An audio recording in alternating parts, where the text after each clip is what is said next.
Hello, I'm Dr. Laura Murillo. Did we press record just It's in case? recording. Okay, here we go. Mhm. I'm Dr. Laura Murillo, President and CEO of the Houston Hispanic Chamber of Commerce. Today, our guest is Tina Petersen. She's the Executive Director for the Harris County Flood Control District. Welcome, Tina. Hi, Laura. Thank you so Hi. much for having me today. Absolutely. We appreciate the engagement that Harris County employees have with this chamber, and your active participation is so important, which is when you and I first began this conversation. And I know that you've got a lot you want to share with our audience. So tell us a little bit first about the Flood Control District, what your role is, what you do, and then we'll talk about next steps. Wonderful. Well, the Flood Control District is actually a special purpose district. We were created in 1937, believe it or not, with the focus on reducing the risk of flooding in Harris County. And so my role at the Flood Control District as executive director is to make sure that we are focused on implementing our mission, which is planning, implementing, and maintaining flood risk reduction infrastructure across Harris County. Okay, so having said that, we have been through what, seven natural disasters, if you will, that have been declared disasters. Having said that, a lot of folks in Harris County would say, what's happening? Their homes are flooding. You've seen it. I know that there's been a lot of talk about what needs to be done. So what are you all proposing to be done? Right. Well, so to your point, even this past summer, we had three disasters declared, three disasters just this past summer. So it is something that all of us in Harris County are familiar with, unfortunately. But at the Flood Control District, one of the things that we have been working on is implementing the 2018 bond program.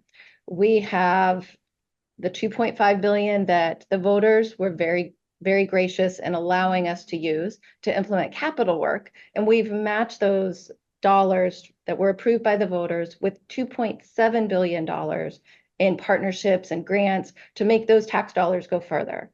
And what we saw this summer was that the projects that are in the ground and that we are working on it, they are having a difference. They are making a difference. We know that Hurricane Beryl, brought a lot of rain to Harris County, and yet we saw hundreds of structures that were protected by the projects that we have completed these past few years. So we're working on the capital side right now. And this past summer, one of the things that's come up in the conversation is, the work that we're doing on our maintenance side of our operations as well.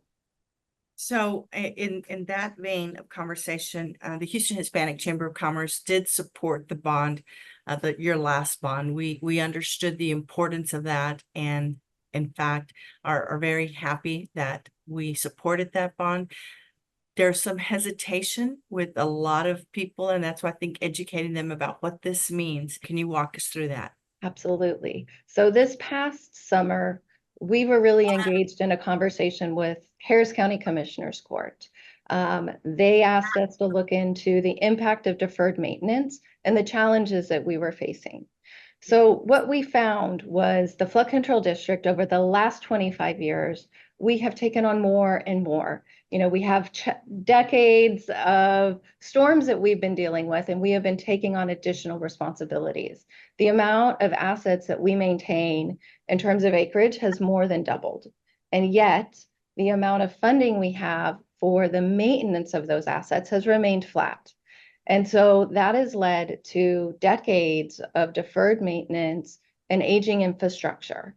And faced with that challenge, I believe that's why Commissioners Court voted unanimously to go to the voters and ask them for their support in providing additional revenue to the flood control district to do this additional maintenance work. So in terms of the this increase and the maintenance work, what kind of input are you receiving, or what is the plan to receive community input? Well, community input is always a priority for the flood control district. And so when we were looking at the work that we want to accomplish, one of the things that was key for me was to make sure that we heard from the community and we educated, right? Maintenance work is sometimes the stuff that's in the back room. It's happening in our channels, that people aren't always aware. And so we wanted to make sure that we could have town hall meetings to allow our community come and see the type of work that we do when we're talking about maintenance, as well as providing priorities. Some of the things that we're working on, Laura, are much needed. We want to focus on repair and replacement and restoration of our infrastructure. That's critical for us. But we also want to focus on having the ability to be more responsive to citizens. And so one of the things Commissioners Court asked us to do was to stand up fast action service teams who will be able to get out into the community and address problems that we are hearing about through our service request process in a faster way than we can right now. And then really, as we think about the work we're doing, we are looking to the future and we're planning and we're looking towards resilience. And that's where community feedback will be so critical for us. And I'm really looking forward to continuing these town halls. We have both in person and we have virtual meetings. So I hope people will go to our website at hcfcd.org to learn more about those town halls. So lastly, for people who may be listening and live in Harris County, what is the average household looking at in terms of an increase per year? Great. That's a great question. Let's say you have a home that's valued at around $300,000 with a homestead exemption.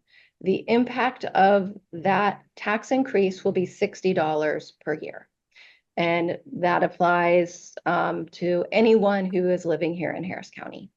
Very well. Well, we look forward to providing information about these workshops and virtual and in person. And again, we thank Harris County for their engagement with the Houston Hispanic Chamber of Commerce. Thank you, Tina. Thank you so much, Laura.